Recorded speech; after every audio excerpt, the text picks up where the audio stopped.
मेरे को नहीं पता चैनल का नाम क्या रखना मैंने, जस्ट अभी ऐसे ही टॉक्स हैं। टॉक्स का विजन यही है, जैसे मैंने आपको तब बताया था कि लोग सेलिब्रिटीज़ के पॉडकास्ट कर रहे हैं, सब चीज़ों के इतनी सारी इन्फॉर्मेशन यूट्यूब के ऊपर है जो लोग पहले ही फेमस हैं, लेकिन वो फेमस हुए किन चीज़ों की वजह से हैं, वो फेमस होने के बाद हम उनसे पूछते हैं ये। लेकिन हमारे अराउंड ऐसे बहुत सारे लोग हैं जिनसे हमारी लाइफ इफेक्ट होती है, वो हमें रोज़ सिखाते हैं और हम सीखते ही नहीं हैं उनसे कि ये सब कैसे आगे बढ़ना चाहिए लाइफ में, या बढ़ भी जाते हैं तो कैसे उस चीज़ को याद रखना चाहिए बेसिकली। और उसका सेकंड ये कह सकते हैं कि आप लोगों में कहते हो तुम्हारे दादाजी ऐसे थे, तुम्हारी दादी जी ऐसे थे, अगर उनके ऊपर बनी हुई कोई वीडियो होती, कोई ऑडियो होती या कुछ होता जिसके बारे में उन्होंने खुद बता रखा होता, तो हम ज़्यादा सीखते उस चीज़ में। सो मकसद यही है कि हम अपने, मैं स्पेशली मेरे से जुड़े हुए लोगों का सबका एक ऐसा पॉडकास्ट करूँ जो मेरे पास रिकॉर्डेड हो, आगे आने वाले जो पीढ़ी हो, हम उनको बताएं कि मेरे बेस्ट फ्रेंड की मम्मा ने ये अचीव किया था, कहीं वीडियो दिखा मैं देख लूँगा। सो ये मकसद है, बड़ी नॉर्मल कन्वर्सेशन। तो पहला तो यही है कि हम आपको कितने टाइम से देखते आ रहे हैं, मेरे ख्याल 7-8 साल तो मेरे को ही हो गए हैं, 7-8 साल से ज़्यादा ही हो गए। और जो कुछ मैंने देखा है, इतनी एक रोलर कोस्टर राइड सी रही है आपकी लाइफ, जहाँ तक मैं देखता हूँ, और उससे पहले की मेरे को नहीं पता है। सो मेरे को तो संक्षिप्त में बता दो 5-6 लाइनों में, आपकी लाइफ इतनी रोलर कोस्टर राइड रही है, उसके बाद भी आप स्माइल करते रहते हो हमेशा और इंस्पायर करते रहते हो। कुछ भी प्रॉब्लम होती है किसी की लाइफ में, फटाफट फ़ोन करके 2-4 लाइनों में उसको समझा देते हो कि इससे ऐसे नहीं करना है। सबसे पहले तो बेटे मेरे को सबसे ज़्यादा अच्छा तब लगता है जैसे आप अपने बच्चे और आप हमसे कुछ सीखने की कोशिश कर रहे हो, you consider as role model as your parents, ठीक है। तो हम मिडिल क्लास जो फैमिली में पले बड़े हम लोग जो होते हैं, हमारा जो ज़िंदगी की धुरी हमारे बच्चे होते हैं, बच्चों के इर्द गिर्द होती है। पेरेंट्स और बच्चों का जो रिलेशनशिप है, सारी रूट कॉज यही है। पहले हमारे पेरेंट्स, हम अपने पेरेंट्स से क्या सीखते हैं, फिर हम आपको क्या देते हैं, और ये जो पूरा कंटिन्यूस एक प्रोसेस है। तो सबसे पहले तो आज मुझे बहुत अच्छा लगा कि पेरेंट्स के लिए बस यही एक अचीवमेंट है, हम इंडियन पेरेंट्स के लिए, हमारे लिए सक्सेस मीन्स हमारे बच्चे या हमारे पेरेंट्स सेटिस्फाइड हैं। तो इसमें दूसरा एंगल निकल के आ गया कि हमारा अपना सेल्फिश मोटिव कहीं नहीं है, जो लाइफ की एक रूट कॉज है। लाइफ का जो पर्पस है वो दूसरों के लिए जीना, दूसरे में अपना अपना, ठीक है, हम अपने पेरेंट्स की सेवा कर रहे हैं, हमें एक सेटिस्फेक्शन फील होती है, हम अपने बच्चों को कुछ दे पा रहे हैं, हमें एक सेटिस्फेक्शन फील होती है, हम समाज को कुछ दे पा रहे हैं, हमें एक, हमारे से भी और ज़्यादा ब्रॉड विजन के लोग हैं जो सिर्फ दूसरों के लिए, अंडर प्रिविलेज सेक्शन के लिए, लाइक टू मदर टेरेसा लगा लो, वो कैसे, ये बहुत मुश्किल होता है कि एक अपने परिवार को छोड़ के बाकी सारे समाज को अपनाना। तो कहीं ना कहीं वो लोग सेटिस्फाइड थे, हम तो फिर भी एक स्वार्थ है हमारा तो कि हमारे बच्चे हैं, हमारे कल को हमारी सेवा करेंगे। तो ये जो बेटे आपने बात की कि लाइफ के चैलेंजेस, स्ट्रगल्स के बाद आगे बढ़ते रहना, ये वहाँ से शुरू होती है कि हमें अपने लिए जीना ही नहीं था। हमारे सेंटर में कहीं ऐसा नहीं था कि अपने लिए, हाँ ये पता था कि हमारी ज़रूरत सबको है। तो ये एक लाइफ का सबसे बड़ा होता है कि आपकी ज़रूरत किस किस को है, आपने उसके लिए करना है। तो ये सबसे बड़ी बात है कि आप औरों के लिए उठ रहे हो, कर रहे हो। जब भी लाइफ में कोई ऐसी बात होती है तो हमें ये लगता है हम सैड होंगे तो हमारे आसपास के और सैड होंगे, and we are having no right to make them sad. उनके लिए उठो, दिमाग में से निकल जाता है, सब कुछ निकल जाता है। तो तब जो कुछ भी आपने किया, आप ऐसे समराइज कर रहे हो कि it's for the others, for your nears dears, कुछ भी हो लाइफ में अप एंड डाउन, उससे आप बाहर आते हो दूसरों को देख के, अगर मैं डाउन रहूँगी तो मेरे बच्चे डाउन रहेंगे, पेरेंट्स डाउन रहेंगे। ये तो एक सबसे बड़ा मोटिव है आपको पर्पस लाइफ का। दूसरी बात है एक पर्पस लाइफ में, एक उद्देश्य। तो ठीक है, मेरा तो खैर बहुत छोटा सा पर्पस है कि अपने बच्चों के लिए हमने कुछ करना है। तो बहुत बड़े, I am not ambitious to that stage, अपने लिए कभी कुछ माइंड में आया ही नहीं है।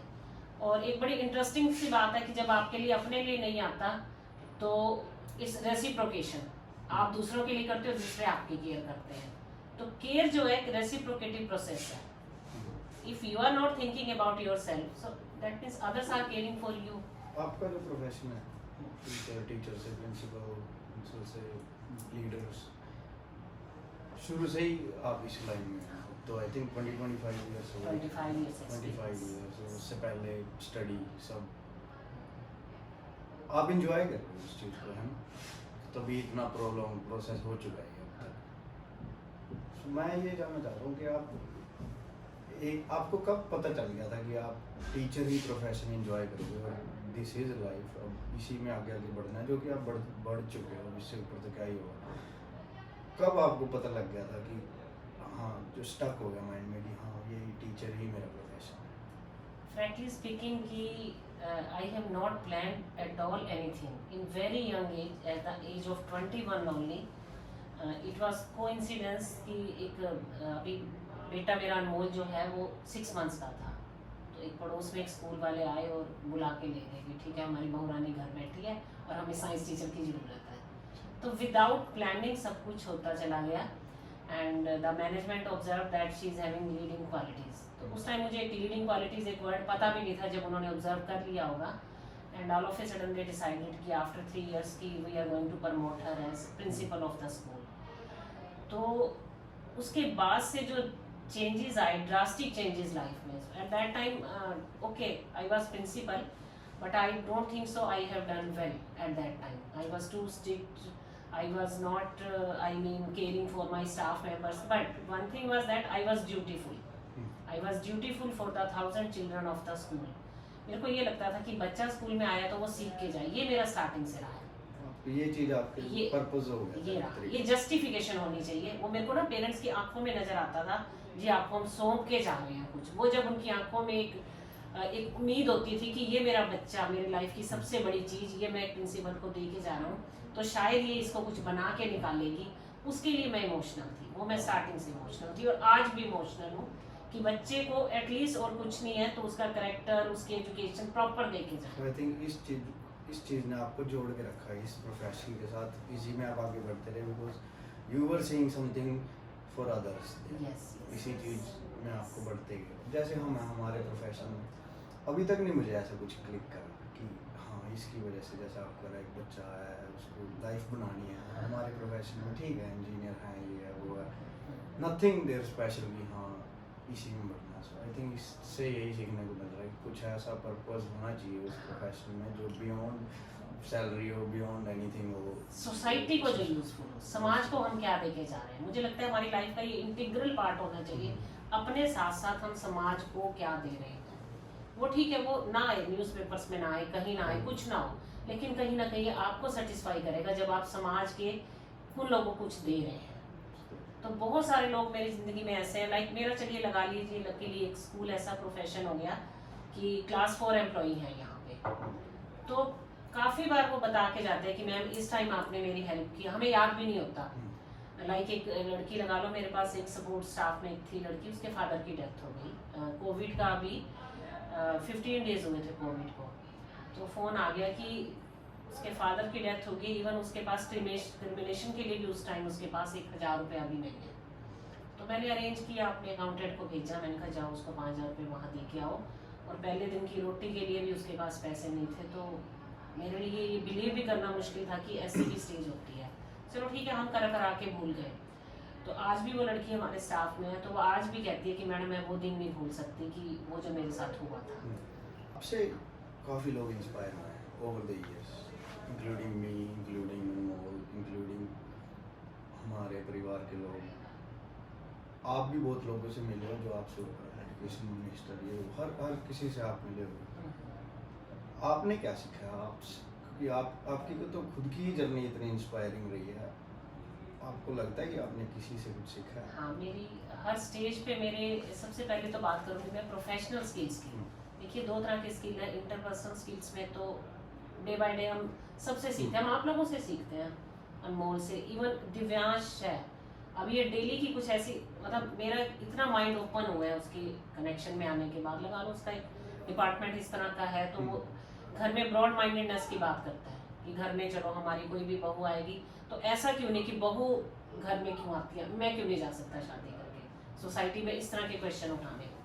तो आप इस तरह से टिपिकल क्यों हो जाते हो, उसके क्वेश्चन है, चलो हम बंदे हुए हैं। वो ये कहता है कि मम्मा अगर हम सारे आ रहे हैं बाहर से आके तो आप ही पानी क्यों पिलाओगे, पापा क्यों नहीं पिला सकते थे आके पानी, इस तरह की बातें क्यों हैं। समाज में आज भी ऐसे क्यों उम्मीद किया जाता है कि लेडी अगर रात को 11 बजे घर आ रही है तो सारे क्वेश्चन क्यों उठाते हैं, और हम आ रहे हैं तो क्यों नहीं उठाते। या अगर गर्ल्स और बॉयज़ का ग्रुप जा रहा है तो उसको गलत ढंग से, तो मेरा भी माइंड इससे बहुत चेंज हुआ है। I really really accept. आप तो जैसे गांव से आए हो ना, हाँ, आपका गाँव बचपन गांव में। गाँव। जब आप ये सब चीज़ें सुनते हो मॉडर्न थिंग्स, आप उनको कंपेयर करते हो या आप सोचते हो कि ये नई पीढ़ी है हमारे लिए, ये इनकी नई सोच है, या फिर आपको लगता है कि नहीं वही चीज़ें अच्छी थी, पुराने कल्चर, स्ट्रिक्ट रूल्स, बेटियों को पढ़ाना नहीं, ये वो। आप कैसे एकदम से इससे पीस बना लेते हो कि आपका जो बेटा है वो ये कह रहा है कि नहीं बेटे को जाना चाहिए बेटी में। कई लोग मैंने देखे हैं जो इस चीज़ के एकदम से खिलाफ हो रहे हैं, लेकिन आप कैसे इसी सोसाइटी में रहते हुए अलग हो। हम सब यहीं बड़े यहाँ ना एक थोड़ा सा एक फेथ की बात आती है, पता नहीं क्यों मुझे गॉड पे बहुत ज़्यादा फेथ है। जो भी हैपनिंग्स लाइफ में हुई, अनमोल ने मुझे तब भी कहा कि मम्मा आज से 10 साल बाद शायद आपको रियलाइज हो, आज नहीं हो रहा, कि जो भगवान ने किए शायद वो अच्छे के लिए किए। कुछ मिस्ट्रीज गॉड ने अपने पास रखी हुई हैं, उसमें एक लाइफ है, डेथ है। तुम लोग हमारी ज़िंदगी में आए, तुम्हारा जन्म यहाँ हुआ, ही नोस, वी डोंट। अब हमारी लाइफ से कुछ लोग अर्ली चले जाते हैं, लाइक अनमोल के पापा गए या मेरी भाभी गई, अब उनको पता कि इसमें क्या भलाई थी, मुझे नहीं पता। वो रहते तो क्या क्या होता, but I strongly strongly believe कि इसमें रीज़न होता है, everything happens for a cause. ये जो लाइन है ये हमें आगे बढ़ते रहने पे मोटिवेट करती है कि हर चीज़ के पीछे कॉज है। तो हमारी इंटेंशन ठीक है तो अपने आप बातें उसी डायरेक्शन में पॉजिटिव होती चली जाती है। आपने बात की कोई लाइफ से चला गया, आप आगे बढ़ गए, कोई लाइफ से चला गया, तो आपको नहीं लगता कि जब कोई लाइफ से चला जाता है, जो जो आपने उनके लिए करा होता है, आपने कितना कुछ किया भाभी के लिए, डोनेटेड योर किडनी है, वो चले गए, आपको नहीं लगा कि वो सब वेस्ट हो गया? आप उस चीज से ऊपर कैसे उठेगी? जरूरी नहीं है कि कोई लाइफ से डेथ से ही जाए, कोई लाइफ से वैसे भी अलग हो सकता है, वो चला गया, लेकिन आपने जो एफर्ट डाला था उस रिलेशन को बनाने में या उनको बचाने में या उनको अपने पास रखने में, वो चीज़ें एकदम से चलेगी, with in A second of moments वो चीज़ चलेगी। How do you make peace with that कि वो सब चीज़ें आपने जो करी, अब कैसे पीस बनाया जाए कि यार वो सब करी, अब अगले बंदे के लिए करेंगे, वो भी चला जाएगा क्या? भाई दो तरह की बातें होती है, तो गॉड का जहाँ डिसीजन आया, अब गॉड ने जिसको लेना है वहाँ तो वी आर हेल्पलेस, हम उसके साथ हैं, we have to surrender, we have to accept. अब दूसरी बात है, सपोज मेरा सहारा वाली बात हुई, वहाँ हमारी सेपरेशन हुई, ठीक है। सहारा वाली बात में आई रियलाइज वेरी वेल कि वो लोग मुझे डिजर्व नहीं करते थे, ठीक है, मैं अपना काम ऐसे ही करती हूँ, मेरा काम करने का तरीका है, और ऐसा नहीं कि मैं उनको गलत मानती हूँ, मैं उनको डिजर्व नहीं करती थी, वो मुझे नहीं करते थे। And all of a sudden जब मैं स्कूल में I was very happy like anything, मुझे ऐसा बिल्कुल नहीं लगा कि मैं किसी नए स्कूल में आई हूँ, ठीक है, मेरी कॉम्पेटिबिलिटी इन लोगों के साथ है। तो ये फिर वही इंटेंशन अगर आपकी अच्छी है तो आपको उससे बेटर मिलेगा। और मेरी भाभी के वर्ड्स थे पहली बार जब सहारा वाली सेपरेशन हुई, शी सेड अब तेरी ज़रूरत किसी और को है। मुझे नहीं पता कि उन्होंने ये वर्ड क्यों कहे। पीजीआई चंडीगढ़ से पहला फ़ोन आया, अंजू तूने घबराना नहीं है। उन्होंने ऐसा कुछ नहीं कहा कि तू उदास मत हो, कुछ नहीं कहता, क्या तेरी ज़रूरत अब कहीं और है, उसको पता, उसने कहाँ भेजना है, feel happy, no problem, and I am very happy. मेरे को कभी, मैं सहारा के सामने से 10 बार गुजरती हूँ, मुझे कभी नहीं याद आती, ना मुझे फील होता, मैं उनके लिए बुरा नहीं फील करती, अच्छा नहीं फील करती, आई एम न्यूट्रल। बेसिकली आप कह रहे हो कि न्यूट्रल हो जाओ, न्यूट्रल, ना तो कोई दुश्मनी रखो, हाँ, ना ही कोई प्यार रखो, जस्ट आप वो चैप्टर ही क्लोज हो गया, बस इट वाज डेस्टाइन्ड, ये ऐसे ही था, डेस्टाइन्ड, इतने ही टाइम के लिए था, बस उस वो टाइम डेस्टिनी पे तो आपको फेथ है, वी आर पपेट्स ओनली। आपने थोड़ी सी बात करी गॉड के बारे में, फेथ के बारे में, कभी कभी मैं सोचता हूँ स्पिरिचुअलिटी के बारे में, क्योंकि घर वाले और सब ज़्यादा नहीं सोचता, थोड़ा बहुत सोचता हूँ। फेथ है, कई चीज़ों में फंस जाते हैं हम भी, कुछ हो जाता है कभी कभार, एक फेथ होता है कि यार निकल जाएंगे। निकल जाए। वो फेथ को मैं कनेक्ट करता हूँ अच्छी चीज़ों से, कि कुछ ऐसे काम करते रहते हैं हम या कर रहे हैं, डोनेशन लगा लो, किसी की वैसे नॉलेज में हेल्प कर दी, not money is not everything, किसी की वैसे हेल्प कर दी, मैं उसको लगाता हूँ कि यार मैं अगर इस बुरी सिचुएशन में आया हूँ, मेरे को एक फेथ है कि मैंने इतने इतने काम कर रखे हैं, मैं इस चीज़ से निकल जाऊँगा। मेरे लिए स्पिरिचुअलिटी फेथ वहाँ पे आके खत्म हो जाता है, लेकिन मेरे को इससे बियॉन्ड समझना है। आपके लिए स्पिरिचुअलिटी क्या है? आप रखते हो फेथ गॉड में, बियॉन्ड साइंस, बियॉन्ड समथिंग? अपने का लाइफ एंड डेथ तो है मिस्ट्री, लेकिन छोटे छोटे कामों में भी आप स्पिरिचुअलिटी को लेके आते हो।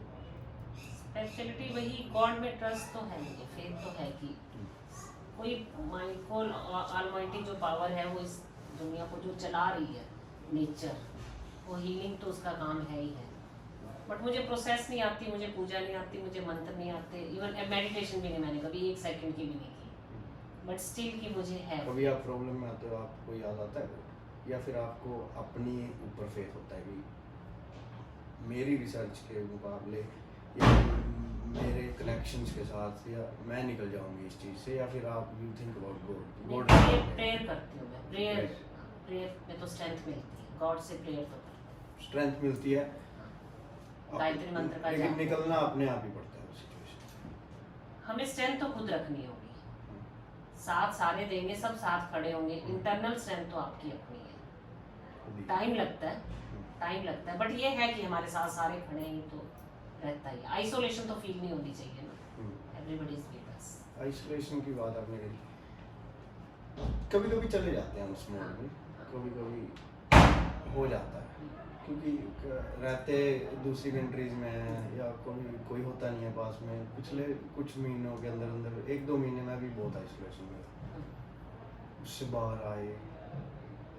अब जब दोबारा उस चीज़ को सोचते हैं तो कभी कभी ऐसा लगता है कि नाइट मेयर वाली फीलिंग आती है मेरे को, तो खुद क्या था वो सब, उस चीज़ से बाहर आ गया और एक सॉर्ट ऑफ लगा लो पैनिक अटैक भी आते थे उस टाइम पे। तब नहीं पता था पैनिक अटैक वर्ड क्या होता है, तब नहीं पता। लेकिन बाद में पता लगा, निकल गए उस चीज़ से। फिर भी बार बार कभी कभी रातों को सोता हूँ, कुछ होता है, याद आ जाती है चीज़ें और एक डर लगता है। डर सिर्फ इसी बात का लगता है कि दोबारा ना चले जाए उस चीज़। आपके साथ कभी ऐसा कुछ हुआ? जो मैं लिटरेचर आसपास से सीखती हूँ उसमें ये सीखती हूँ कि थिंक पॉजिटिव, जैसा सोचोगे वैसा होगा। तो मैं ये अपने माइंड में बार बार फीड करती हूँ कि मुझे सोचना ही नहीं है, गलत सोचना ही नहीं है। अब तुम लोग बाहर जाते हो तो मैं गलत सोचना ही नहीं चाहती कि कुछ गलत होगा, पहाड़ों में ऐसा होगा। मैं I don't want to think about that. मैं इस चीज़ के लिए बहुत फार्म हूँ कि हमेशा पॉजिटिव, बहुत पॉजिटिव सोचो। केयर करना और पॉजिटिव रहना तो अलग चीज़ें, अपने बच्चों की केयर करना, अपनी केयर करना, सेफ्टी करना। तो मैं ऐसा नेगेटिव सोचना ही नहीं चाहती कि फिर क्यों होगा, कैसा होगा। मैं एस्केपिज्म लगा लूँगा, चाहे एस्केपिज्म लगा लो।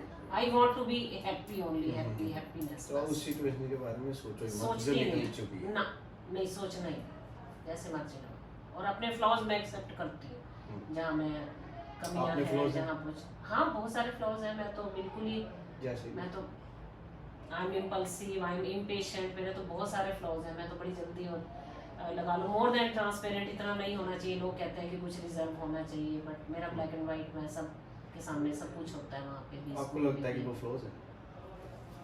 लोग बोलते हैं कि मैम कुछ रिजर्व रहा करो, आप तो बिल्कुल हमारे लेवल पे आके बात करते हो, सब करते हो।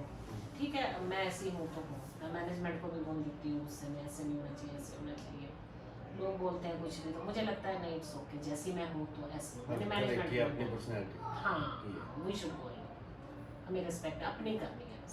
अगर आपको बताना हो कि आज की यंगर जनरेशन को, या आप अपनी लाइफ के 25 इयर्स बैक चले जाओ, जो भी अभी हम हैं 25 की एज में, एक ऐसा पीरियड चल रहा है कि ट्रांजिशन सॉर्ट ऑफ पीरियड है, कह लो कि आगे भी नहीं बढ़ पा रहे, पीछे जो जो अचीव किया है वो भी बहुत सही है, या तो रुक जाओ, बड़ा कंफर्ट जोन चल रहा है, लेकिन एक एक्सप्लोसिव ग्रोथ करनी है कि अब ऐसे लगता रहता है मुझे तो बहुत ही कम दिन बचे हैं ज़िंदगी के, बहुत ही कम लाइफ बची है। 2-3 साल के अंदर अंदर उस ट्रांजिशन को हैपन करके और आगे बढ़ना है। कोई एक क्वालिटी जो आप कहोगे कि yes this should be in our youth, कि यार कर दो, एग्जीक्यूशन हो, कुछ भी हो, हम ऐसे कंफ्यूजन चलती रहती है दिमाग में, आइडियाज़ हैं 80-100 तरह के, लेकिन फंसे हुए हैं उस कंफर्ट जोन में कि यार पे आती है, सैलरी आती है। आप भी इसी आप अपने 21 ईयर की एज में बन गए थे, तो उस चीज़ से कैसे बाहर निकलना है, कंफर्ट जोन से कैसे बाहर निकल के रिस्क लेके, सब रिस्क दिमाग में रखते हुए भी कि फिर भी फैमिली तो फिर भी सपोर्ट करनी है ना। 2-3 सालों में फैमिली तो नहीं होल्ड पे डाल सकते, उन 2-3 सालों के अंदर अंदर ही आई थिंक सबकी लाइफ में आता होगा ये ट्रांजिशन पीरियड। तो उससे कितनी जल्दी बाहर निकलें, कैसे निकलें इस चीज़ को? Means you want to ask about growth, करनी भी है ग्रोथ। हाँ करनी है, लेकिन फंसे हुए हैं एक, मेरे को नहीं पता, मैं ट्रांजिशन वर्ड भी इसके लिए सही इस्तेमाल कर रहा हूँ कि इतनी सारी चीज़ें दिमाग में आती हैं कि यार ये कर लें, ये कर लें, या फिर फाइनेंशियली ऐसे हो जाए।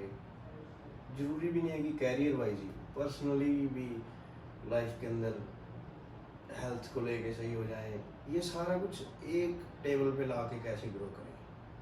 सबसे पहले तो बेटे इसमें ना no need to over think. मतलब लाइफ इतनी सिंपल है, आप सोच भी नहीं सकते। लाइफ को ना हम ऐसे सोच रहे हैं, लाइफ वो चीज़ नहीं है। आप जिससे जितने मर्जी आप हाई प्रोफाइल बंदे से मिलो, कुछ नहीं है वो हमारी तरह ही है, सिंपल है, सब कुछ ऐसे ही चल रहा है सबका।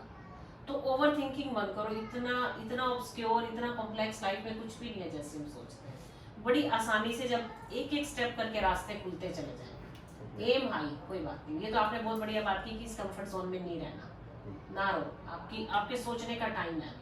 आप सोचो कोई स्टार्टअप स्टार्ट करना है, प्रोफेशनली, कोई स्पिरिचुअली ग्रोथ करनी है, एंड बिलीव मी वो अपने अपने अपने आप होती चली जाएगी, because your intentions are noble. सबसे पहली बात ये है, मेरे को ये पता है कि जिसकी इंटेंशन नोबल है उसके लिए रास्ते अपने। आपने आज जिस स्टेज पे खड़े हो, एंड लुक 10 और 15 ईयर्स बैक, आप ये भी नहीं कभी सोच पा रहे होंगे कि हम कभी ऐसे भी होंगे, इस तरह से भी हमारी आएगी लाइफ। आज आपको ये स्टेज नॉर्मल लग रही है ना।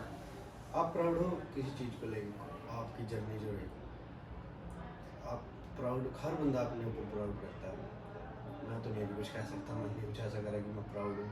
आप प्राउड करते हो खुद के ऊपर कि मैं प्राउड, हाँ मैं प्राउड सिर्फ इसलिए करती हूँ कि हमारे जो फैमिली है, बड़ी से बड़ी बात हुई, फैमिली की आंखों में कभी कोई क्वेश्चन नहीं था कि ये क्यों हुआ। वो जो ट्रस्ट विन करना कि जब आपके अपने इतने लोग, ना सिर्फ फैमिली के 5-7 लोग, एक्सटेंडेड फैमिली के लोग, सब एक आपका कहते हैं कि नहीं शी इज़ राइट। वो जो आप में ट्रस्ट करते हैं, जो एक अपनापन है, जो बॉन्डिंग है, मुझे वो चीज़ अच्छी लगती है।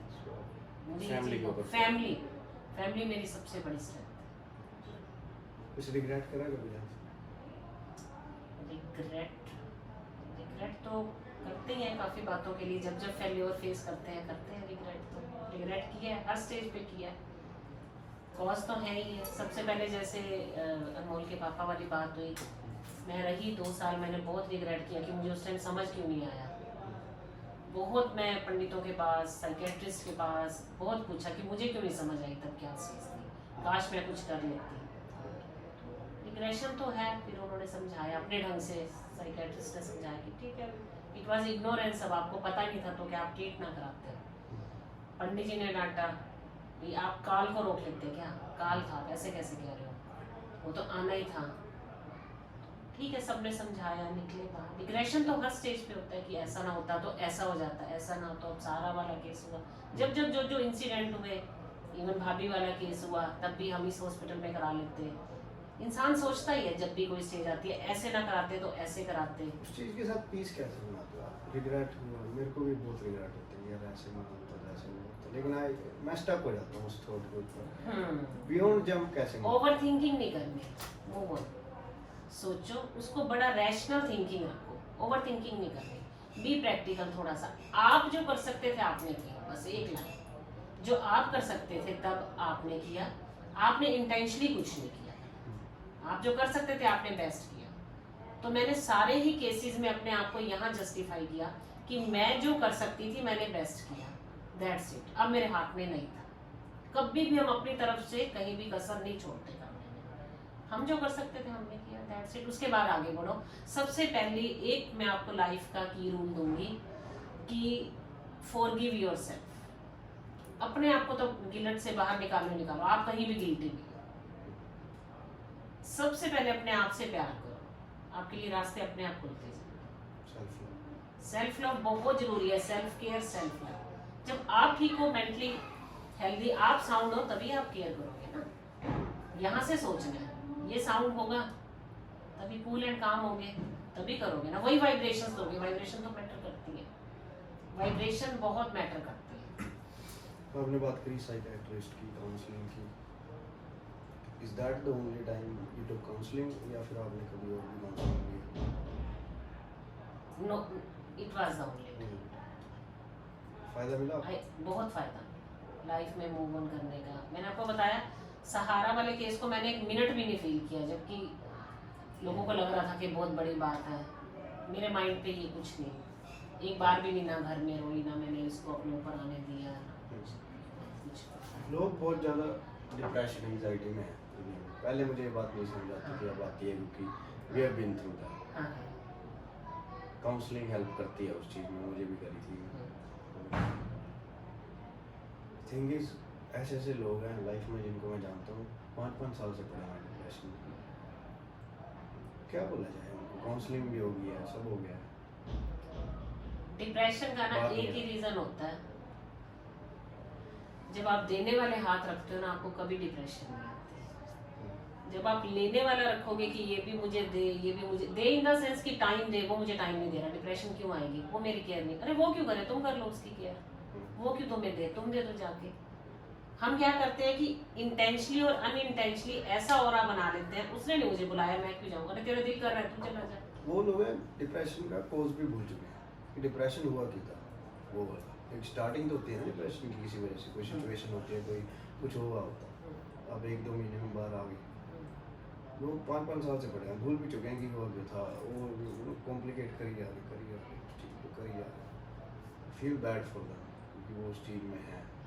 हम थे उस जोन में, लेकिन 1-2 महीने के लिए थे, फिर आगे बाहर। वो तो टेम्परेरी फेस था, उनके लिए उन्होंने वो परमानेंट फेस बना लिया। परमानेंट तब बना लिया, वो ऐसा हाथ नहीं रखते। आप दो, अपना टाइम दो, आप बुजुर्गों के पास जाओ वृद्धाश्रम में, अपना 2 मिनट, आप चाहे 1 घंटा दो, 2 घंटा दो। आप ऑर्फनेज में जाओ, बच्चों के साथ खेलो, उनकी सेल्फ रिस्पेक्ट का ध्यान रखो। जब आप देने वाला भाव रखोगे, कि उसके बाद भी हमारे अंदर ये होता है, हाय हम कौन होते हैं देने वाले, हम्बलनेस। अब मैं जाती थी स्टार्टिंग में, आई फेल्ट वेरी बैड। जब मैं बच्चों को देने जाती तो मुझे लगता था हाय हम कितने, मतलब वो बच्चे लाइन लगा के लेने आ रहे हैं हमसे रोटी। मैं उसके बाद नहीं गई, मेरे को बहुत बुरा फील हुआ, मेरे और उदास होके आ गई। भाई मैं कौन होती हूँ देने वाली, मैं इनको रोटी लाइन में लगा के मैं इनको महसूस करा रही हूँ कि ये अनाथ है, पता नहीं क्या किस्मत लेके आए हैं ये। मतलब हाई अपनी थिंकिंग औरों के लिए भी बहुत अच्छी रखो। जब आप देने वाले हाथ रखोगे आप कभी नहीं, ये सबसे बड़ी मेरे लिए रोल मॉडल, आपने बात की, मेरे लिए सबसे बड़ा सोर्स ऑफ मोटिवेशन मेरे मदर इन लॉ रही है। उनके बारे में करो, शी इज द, मतलब मेरी लाइफ में सबसे बड़ी रोल मॉडल वो है। कभी वो एक ही बात स्टार्टिंग से मुझे सिखाती थी कि सोच छोटी नहीं रखनी। शुरू से मैंने छोटी छोटी बातों पे अगर कभी कुछ कहना शुरू भी किया भी, तुसी ज्यादा देंदे हो, हमने ਤੁਹਾਨੂੰ ਘੱਟ ਦਿੱਤਾ, कहते कोई गल नहीं, देने वाला रब हाथ रखे, लेने वाला हाथ ही ना रखे।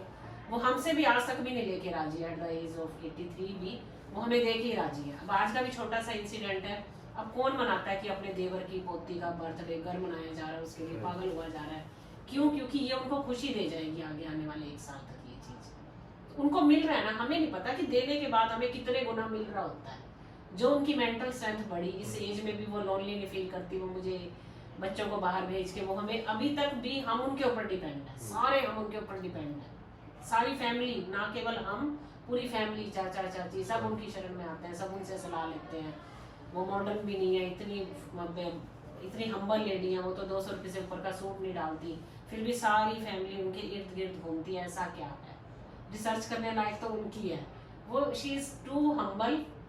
वो बाहर सब्जी वाले से बड़े प्यार आराम से भाई बहन की तरह, वो इधर आ, तू है जो मेरे पास सहज नहीं कितना, मतलब ये जो सहजता, सरलता, सहज को सहज होके अब काम वाली के साथ बड़ा फ्रेंडली है, तेरे फिर की होया राती होगी तेरी नु आ गई सी वापस, वो बड़ी डिटेल में जाना उनके, अपनी लाइफ को तो बिजी रखती है ना। हम चलो कहते हैं औरों की टेंशन ना लो, वो सबकी टेंशन लेती हैं, पर कहीं ना कहीं वो खुद लाइवली रहती हैं, उनको एक पर्पस मिला हुआ लाइफ में। तो ये सबसे बड़ी बात है कि जीने की कला, जिसको हम कहते हैं आर्ट ऑफ लिविंग, वो आसपास से सीखो कि आर्ट ऑफ लिविंग क्या है। तो मैंने वाकई उनसे सीखी है सारी चीजें, उनसे बहुत लाइफ सीखी। में देने का भाव। ट्रू टू योरसेल्फ, या फिर लोग झूठ बोलते हैं बहुत, हम्म, और झूठ बोलने के साथ साथ खुद को भी झूठ बोल देते हैं। हाँ हाँ एक अलग ही कह लो स्ट्रॉबेरी दुनिया में चल रहे होते हाँ हैं, हाँ क्योंकि उन्होंने झूठ इतने बोल दिए हैं कि अब उनसे बाहर आना ही बहुत वो है, एक और झूठ बोलना पड़ेगा बाहर आने के लिए। हाँ, हाँ। उस सिचुएशन में जो लोग फंसे हुए हैं, उनके पास या तो दो ही रास्ते हैं, या तो कन्फ्रंट कर लो कि भाई ये हुआ है और ऐसे झूठ बोल दिया गया, अब इसके बाद लाइफ सॉर्टेड है, हम्म, और या फिर उस झूठ को चलाते रहो हम्म, और चलाते रहो। एक दिन आएगा जब सब पकड़ लेंगे तुम, क्योंकि झूठ पकड़ा ही जाता है। पकड़ा है, झूठ की तरह। सो कुछ थे लाइफ में लोग ऐसे जो झूठ बोलते रहे and लास्ट में पकड़े गए। बुरा फील होता है उनके लिए कि बता, हमें पता भी था कि वो झूठ बोल रहे हैं, बताया भी गया, मानते नहीं है। आपने देखे हैं कभी ऐसे लोग, या ट्रू टू योरसेल्फ वाली जो बात है उसके ऊपर कुछ? मेरे तो एक्चुअली प्रोफेशन ही ऐसा रहा है कि मेरे आसपास लोग ही ऐसे रहे हैं। मेरे तो बहुत, अब सहारा का ही केस लगा लो कि ऐसे लोग जो मेरी जिंदगी में पूरी तरह से शामिल थे, सबसे पहले डिच उन्होंने किया। कोई बात नहीं है, उनकी लाइफ थी, ठीक है, अच्छी बात है, फिल्टर हो गए, बहुत अच्छी बात है। वो गॉड आके फिल्टर करते हैं, हम तो ना करते ना। वो हमसे कब तक लेते रहते, या हम अपने अपनों से दूर रहते हैं उनकी वजह से। हम अपने लाइफ की सब पर्सनल बातें उनसे शेयर करना और सब कुछ करना, उनकी हेल्प करना, उनसे हेल्प लेना, तो हमारी इंटेंशन में कमी नहीं थी। बट ठीक है, टाइम आया, गॉड ने फिल्टर कर दिया। तभी मैंने कहा हर चीज़ किसी न किसी कारण के लिए होती है, तो वो आपको उन झूठे लोगों से खुद दूर कर देता है। मूव ऑन कैसे करते हैं?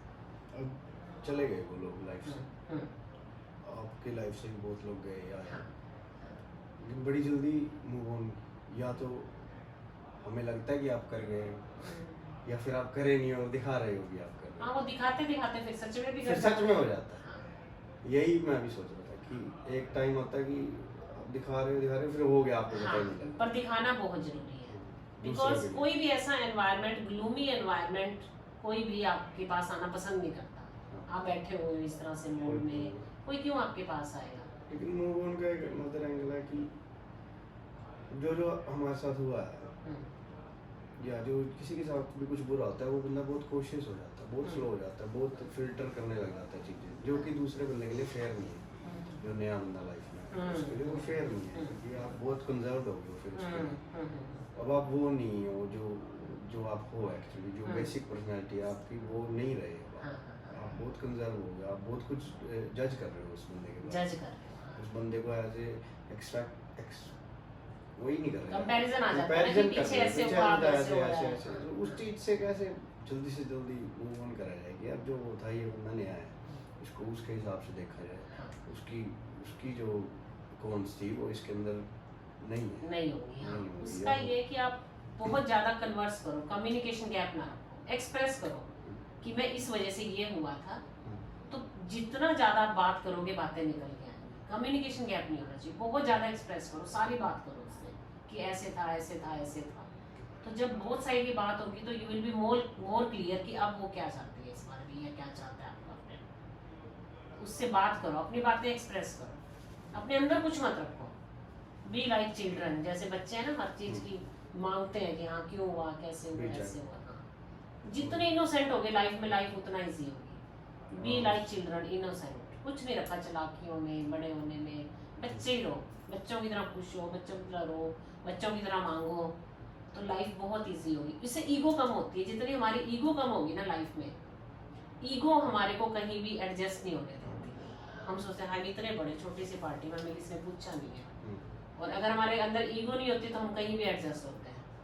लाइक फैमिली में लगा लो, मुझे बड़ा अच्छा लगता है कि मैंने कोई ईगो रखी नहीं, मैंने सबको क्या रखा कि ठीक है मैं तो ऐसे ही कपड़े डाल के आऊँगी, तुमने जो करना है कर लो। बाकी सारों ने एक्सेप्ट कर लिया कि अब ये ऐसी है, कुछ नहीं, कोई फर्क नहीं पड़ता। कोई मुझे सबको पता है कि इसको नहीं पूछेंगे चलेगा। मुझे ये कंडीशन बहुत अच्छी लगती है ये फेस, कि मेरे साथ किसी को आर्टिफिशियल बिहेवियर करने की जरूरत नहीं है। उनको पता है ये जो है ये माइंड नहीं करेगी, ये माइंड करेगी इसको पहले पूछ लो, या ये माइंड करेगा इसको ऐसे पूछ लो। तो मुझे ये चीज़ है कि ईगो को जितना कम कर सके, बिल्कुल नॉर्मल होके जियो, लोग आपको एज इट इज़ एक्सेप्ट करें जैसे आप हो। ईगो को बहुत छोटा करो लाइफ में, इससे आपके लिए बहुत ईजी हो जाएगी जिंदगी। आपने कहा मदर इन लॉ से आप बड़े इंस्पायर हुए। हाँ, आप कभी और किसी से इंस्पायर हुए सेलिब्रिटी से? मुझे पता लगा आपको लता मंगेशकर बहुत पसंद है। नहीं वैसे उसकी तो आवाज़ और वो पसंद थे। सेलिब्रिटी से मैं एक्चुअली बहुत कम लाइफ से इंस्पायर हुए। मेरे तो आसपास यही मेरी सेलिब्रिटीज़ हैं। मैं तो बहुत डाउन टू अर्थ, बहुत हम्बल हूँ। यही मेरी सेलिब्रिटीज़ हैं और यही सब कुछ है। अलग अलग से मैं अलग अलग चीज़ें सीखती हूँ, जो मेरे लाइक अन्नू है मेरी लाइफ में, है मेरी फ्रेंड लाइक सिस्टर। मैंने बहुत कुछ सीखा कि उसकी लाइफ के प्रिंसिपल्स कैसे हैं, कि हाँ स्ट्रॉन्ग रहना है, तो जो है निभाना है किसी के साथ, ये चीज़ मैंने उससे सीखी, तो आज मैं उसके साथ खड़ी हूँ। आपको लगता है ये सारी चीज़ें अभी के लिए जो हमारी एज चल रही है उसमें ये चीज़ें आनी चाहिए? निम्रता, हम्बलनेस, ईगो नहीं आनी चाहिए, ये चीज़ें लेके हमें साथ चलना है, या फिर जब हम आपकी एज में आ जाएंगे तब हमें ये चीज़ें रखनी है? अभी के लिए हम फोकस करें अपने कैरियर्स पे, अभी के लिए हम फोकस करें पैसे पे या ऐसी चीज़ों पे, ट्रैवलिंग पे, जो जो मन कर रहा है करने, या फिर ये जो थॉट्स हैं serious, spirituality, God, humbleness, parents, इन चीज़ों के बारे में अगर हम सोचेंगे और बैठ के अपने अंदर डालेंगे, मुझे ये नहीं समझ आ रहा कि ये चीज़ों को इकट्ठे कैसे लाया जाए। नहीं लाना इकट्ठे, ये चीज़ें ना आपके सबकॉन्शियस माइंड में अपने आप आएंगी। मैंने भी कभी नहीं किसी से कुछ नहीं सीखा, अपने आप आता चला गया, कुछ नहीं सीखा इंटेंशनली किसी से। मेरे को लगता है मैं सबसे ज़्यादा डम माइंडेड हूँ फैमिली में, सबसे ज़्यादा। कभी किसी से कुछ नहीं सीखा मैंने, अपने आप आती चली जाती है अपने आप। जब मतलब आपको लगता है कि हाँ वो मेरे साथ अच्छा कर रहा है तो मुझे भी अच्छा कर, बस मेरा एक रहता है कि मेरे को ये लगता है कि गलत ना हो जाए अपने आप से, बस इतना। और बहुत ज़्यादा मैं कुछ नहीं सोचती। अब मेरे से नहीं काम होता, मुझे लगता है कि मैं गलत हूँ, मैं सुबह से लेकर रात तक मम्मी काम करते रहते हैं, मैं नहीं करती। हाँ ठीक है, जब मेरे से हो पाता तो मैं मम्मी को कह देती हूँ आप रेस्ट कर लो, बट आई एम ट्रांसपेरेंट, मैं एक्सेप्ट करती हूँ। मम्मी को मैं कहती हूँ कि आपकी कमजोर हो गया, आप सारा दिन काम कर रहे हो, कोई बात नहीं, एक्सेप्ट करते हैं। और जब मेरे से हो पाता है मैं कर भी देती हूँ। तो आप ना बहुत स्मूथली आगे बढ़ो, डोंट ओवरथिंक। सोचना नहीं है बेटे किसी भी चीज़ के बारे में, कुछ नहीं सोचना, ना गॉड ये वो, इस सब के लिए पेरेंट्स हैं। अपने आप आपको बताते रहेंगे, करेक्ट करते रहेंगे, सब कुछ करते रहेंगे। आप बच्चों की तरह आगे बढ़ो जैसे बच्चे करते हैं, एंजॉय भी करो अपनी लाइफ को, घूमने जाओ, सब कुछ करो। वी नो योर वर्चूज, कि आप में क्या वर्चूज हैं, आपकी क्या क्वालिटीज़ हैं, वो हमें पता है। एज मैटर करती है, एक्सपीरियंस मैटर करता है। हमें पता है कि हमारे बच्चे डिस्ट्रैक्ट नहीं होंगे, हमें आपके प्रिंसिपल्स, आपकी लाइफ की स्ट्रेटजीज, आपने क्या कुछ आइडियोलॉजी आपकी लाइफ की है, वी नो, हमें पता है कि वो ठीक चल रही है, you are on right track, so you are having no need to think upon the things and waste the time of this things. ये तो भी बड़े लेवल की बात है, विजन, हमारी आइडियोलॉजी थी, तो छोटे लेवल पर जो रोज़मर्रा की ज़िंदगी में इफेक्ट करती है या वर्क इफेक्ट करता है। कोई प्रोजेक्ट शुरू किया, मैं तो ऐसा हूँ, पहले मेरे को बहुत लगता है यार ये बड़ा प्रोजेक्ट है, मुझे चाहिए नहीं है ना, won't be part of it, इसको मैं मैनेज करूँगा, लीड करूँगा, लेकिन डेडलाइन जब तक नहीं आती मैं काम नहीं करूँगा। अच्छा, मुझे हमेशा से ही ऐसा रहा है कि अगर कोई ना सिर पे डंडा नहीं लटकाएगा तब तक, या तो, और काम मैं तब भी उतना ही करूँगा जितना मैंने पिछले 10 दिन में अगर करा होता तो वही मैं एक दिन में उतना ही करूँगा। बट ये चीज़ मेरे को गिल्ट देती है कि इधर आई am not honest with the company, कि मैंने 10 दिन का काम एक दिन में किया और पैसे लिए 10 दिन में, और इधर मेरे को ये चीज़ पता नहीं लग रहा कि अच्छी चीज़ है, इसको सुधारना चाहिए, क्योंकि मैं 10 दिन में भी उतना ही काम करूँगा, तो सुधारना क्यों है जब एक ही दिन में हो सकता है वो। it happens with the 99.9% of the even students, employees, leaders। ये कंडीशन माइंड की कंडीशनिंग होती है। डेडलाइन आएगी फिर हम करने लग जाएंगे। अब पता है कि एग्जाम परसों है तो पढ़ लेंगे आज से, नहीं है तो मस्ती मारो, चिल, कोई इतनी लंबी चौड़ी बात नहीं, बिल्कुल भी। जैसे हो रहा है, जब तक सही हो रहा है करते चलो, सब सही, मैं आपको बता रही हूँ, सब सही हो रहा है, ऐसा कुछ। बस हाँ सोचो, आप सोचना जरूर है लाइफ में, सोचना नहीं छोड़ देना। यार ठीक बैठे हैं कंफर्ट जोन में, वो आ रही है तो वो हमें पता है, आप सोच नहीं, ऐसा नहीं है कि आप उसी को अपनी एक लिमिट्स बना के नहीं बैठ गए। आपका विजन है, हैं, विजन के बारे में हमें पता है कि हमारे बच्चों का विजन है, so you are on right track in that direction. ऐसा कई लोग आते हैं लाइफ में, पता होता है गलत है, सॉर्ट ऑफ रेड फ्लैग्स मिल जाते हैं कि गलत है, या जेलस करता है आपसे, या आपके बारे में दूसरों से बुरा बोलता है उन, लेकिन फिर लगता है कि यार उन लोगों को लाइफ में रखना भी ज़रूरी है, या फिर इसलिए क्योंकि वो बहुत टाइम से जुड़े हुए हैं, अब निकाल नहीं सकते उनको, या फिर इसलिए कि क्योंकि इतनी हिम्मत नहीं है उनको जाके बोल दें कि यार तेरे अंदर रेड फ्लैग है, इस करके मैं तेरे से दूर जाना चाहता हूँ। मेरे अकॉर्डिंग कहना चाहिए, अगर आपने फ्रेंड बनाया भी हुआ है तो you should have dare to talk about the things. ये मैंने दिव्यांश से सीखा है, वो किसी भी बाय